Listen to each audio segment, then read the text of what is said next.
Greetings. I would like to welcome you to this week's African History Lesson, presented by the Office of African American, Latino, Holocaust, and Gender Studies. I'm always excited to bring you the various topics which discuss the valuable contributions of Africa and its people to world society and civilization in world history. This week, I'm going to have a particular theme that I'm going to work with, and we're going to talk about the women that have made some valuable contributions to African history and also world history itself. These are just a few women who have made a huge impact, for there are many more. But we're going to discuss specifically these three particular topics: the Amazons of Dahomey, Yaa Asantewaa, Empress Taytu.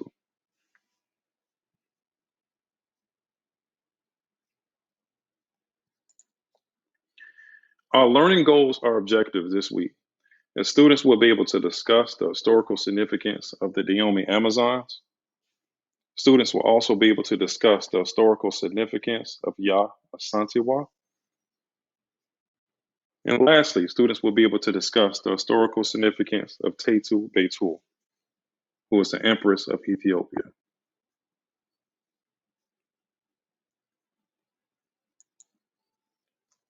So our first topic is the Dahomey Amazons, also known as the Mino, which means our mothers. The name Dahomey Amazons were given by Western historians or European historians due to their similarity to the mythical Amazons from Greek mythology. The Dahomey Amazons were all female military regiment of the Kingdom of Dahomey. The Kingdom of Dahomey is located in the present day country known as the Republic of Benin. The Dahomey Amazons were formed in 1645, and these women soldiers were rigorously trained and known for being fierce fighters in battle. And they were very influential in politics of the kingdom. During their membership, the Dahomey Amazons were not allowed to have children or be part of marital life. And also, this very regiment had a semi-sacred status among the Fon people, who were the ethnic group which occupied the Dahomey kingdom, the Kingdom of Dahomey.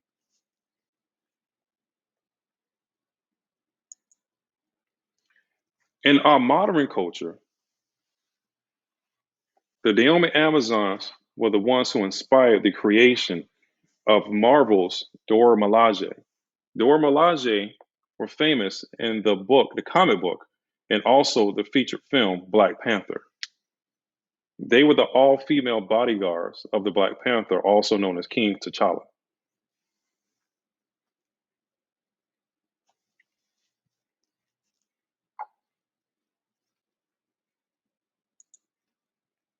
Our second topic is Yaa Asantewaa.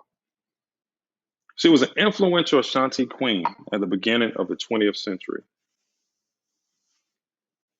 She was born in October of 1840. And as I said before, she was a queen in the Ashanti Empire, which is the modern country known as Ghana. And she was made famous in the 1900 War of the Golden Stool. To the Ashanti people, the Golden Stool symbolized their culture, and also it was a huge emblem and symbol of power. During a series of conflicts between the British government of the Gold Coast, which later became Ghana, they demanded the people of the Ashanti turn over the Golden Stool. But Yaa Asantewaa refused. And at the end of this battle, during a series of conflicts, they were able to maintain some independence against British colonial power. Even though they were annexed into the British Empire, they ruled themselves semi-independently. But most importantly, they were able to retain and keep possession of the Golden Stool. It was her actions, which is still a reminder today, and that's why she is still upheld in the society of Ghana, in the modern country known as Ghana, for her tactics and her bravery against British colonial power. In these pictures, we see the Golden Stool. And also the flag that represents the Ashanti people of Ghana. They have the Golden Stool emblem. embedded within the flag.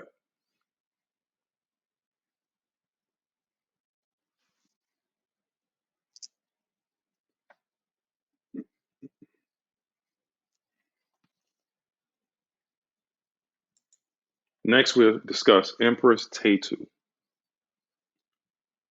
When we discuss African history, which will eventually we'll get to in some of our subsequent lessons, one of the most unfortunate things that happened to Africa, with the exception of slavery, was European imperialism and colonialism. The majority of the African continent fell under European control, with the exception of one country, Ethiopia. And largely, that was largely due to the actions and the bravery of Empress Taytu. Empress Taytu helped rule the Ethiopian Empire from 1889 to 1913, alongside her husband, Menelik. She was credited for also founding the capital city of Ethiopia in 1886, and the city is known as Addis Ababa. During the late half of the 19th century, it was the Italians who attempted to colonize Ethiopia, but never successful. She was the first one to stand up and to agitate and were hesitant to surrender power to the Italians.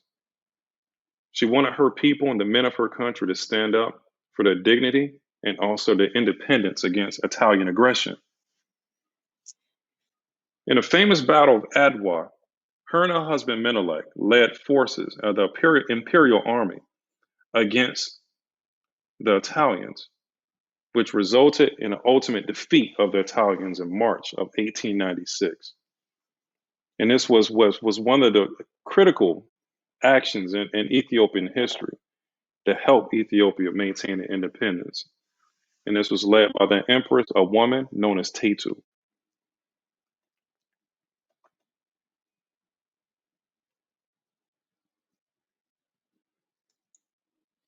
As always, I like to wrap up with a quote or something to reflect upon.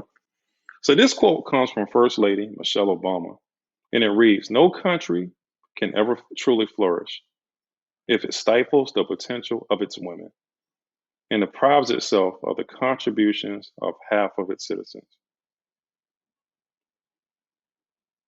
Sometime in history, we talk about all the things that men have done, but sometimes we completely deprive the contributions and the legacy that our women have done, have left in history.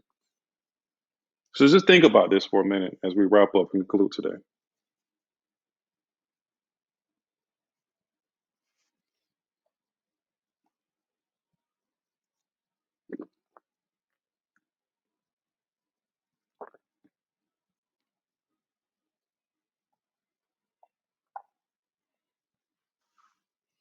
As always, I thank you.